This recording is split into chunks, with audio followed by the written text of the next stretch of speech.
Hi guys, welcome to this week's DQ2. I can't believe we're already in week 7. High five everyone. Whee!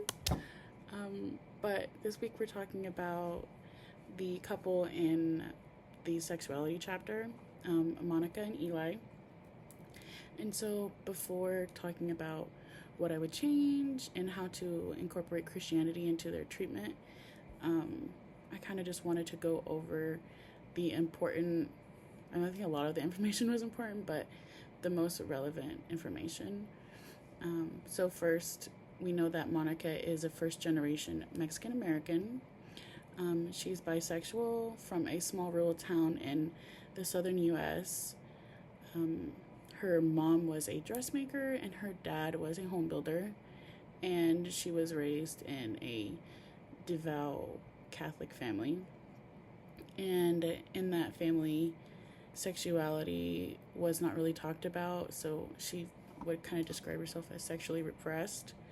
Um, and after she began identifying as bisexual, she feared being ostracized by her family members, similar to a cousin of hers that was ostracized for being gay. So her presenting problem is sexual incompatibility with her husband Eli, and which makes sense when we learn her history. So she was molested by a male cousin when she was 8, and then she was raped in college. And so now she describes intimacy with her husband as painful. She has low sex drive. She finds, or like when she thinks about her most pleasurable sexual experiences, they're mostly with women. So sex comes easier for her when she is with a woman.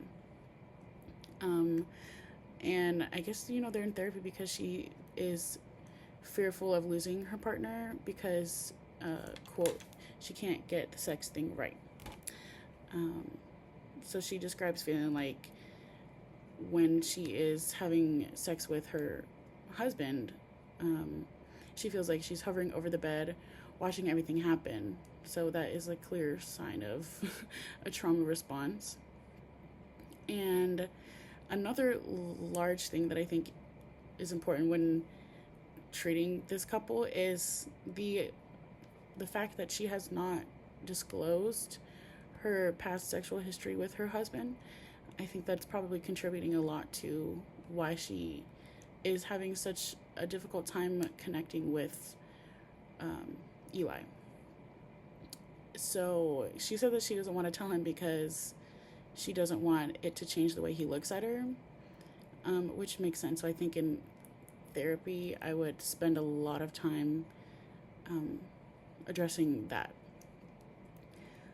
And before I get to like the faith and Christianity aspect, I think just based off of her history and her unwillingness to tell her husband about what has happened to her, kind of says to me that there needs to be a lot of steps taken before we can make good progress in understanding how Christianity can be used in treatment. Because from my approach, I think that using it too soon could be a little more harmful.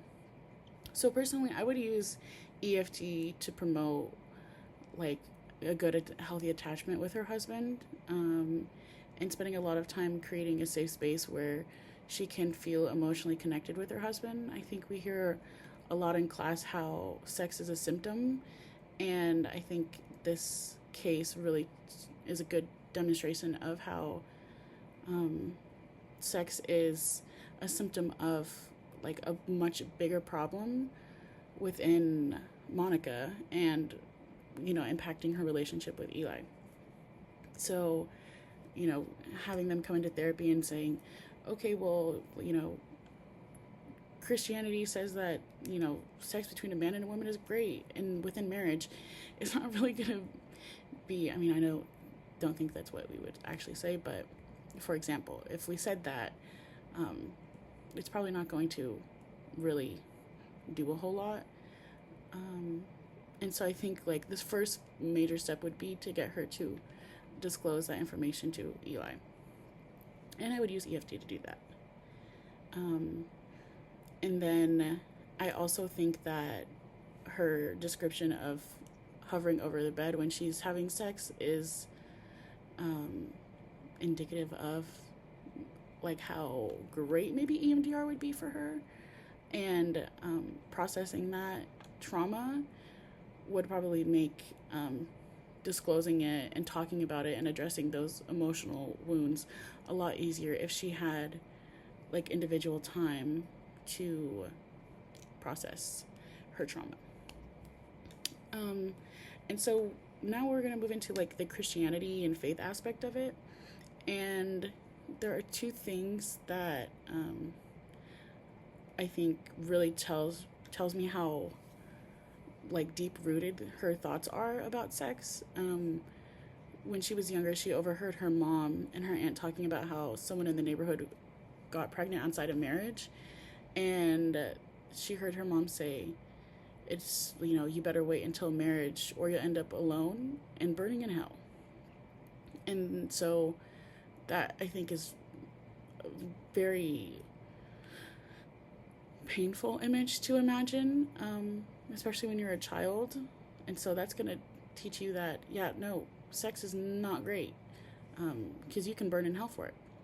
And then, so, you know, from there, she kind of just grew up thinking that sex was dirty and that it was something that women did to appease their husbands.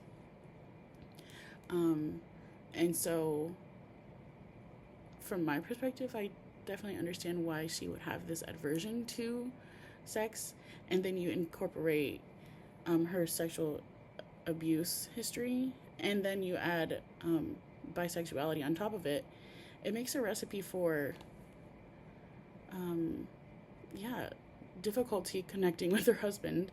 So I think taking those things and like narrowing it down at one, like focusing on one thing at one time, is more ideal, because it can be very overwhelming, and if you go too fast, you can end up re-traumatizing your client or reinforcing like negative things that they already think.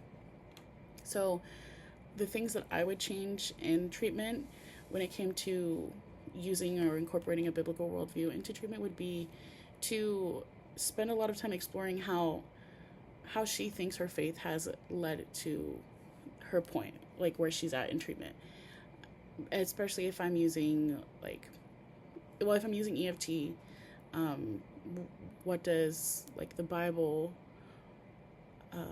how does the Bible influence, you know, your attachment, or what does a healthy attachment look like? Does she have a healthy attachment with God? I think would be really interesting to explore. If I were using SFBT, I think spending a lot of time exploring how her faith has impacted her today is really helpful, because I can see how it's impacted her today, but if I'm using a client-led model, that's kind of irrelevant. I need to know what her perception of this is, and explore like what her preferred future would be like. And then in general, I think we know a lot about her faith background. We don't really know a lot about Eli's faith background. So I think spending a lot of time identifying what sex means to each person individually and what their faith says about sex will kind of help like identify the inconsistencies in their relationships, so we can actually begin to find out what we can work towards. Kind of like get them on the same page instead of assuming that they're already on the same page. And then, yeah, overall, I think that using EMDR for Monica individually will help, you know, kind of prime her to be able to do a deeper exploration of how Christianity has impacted her, like, her presenting problem right now.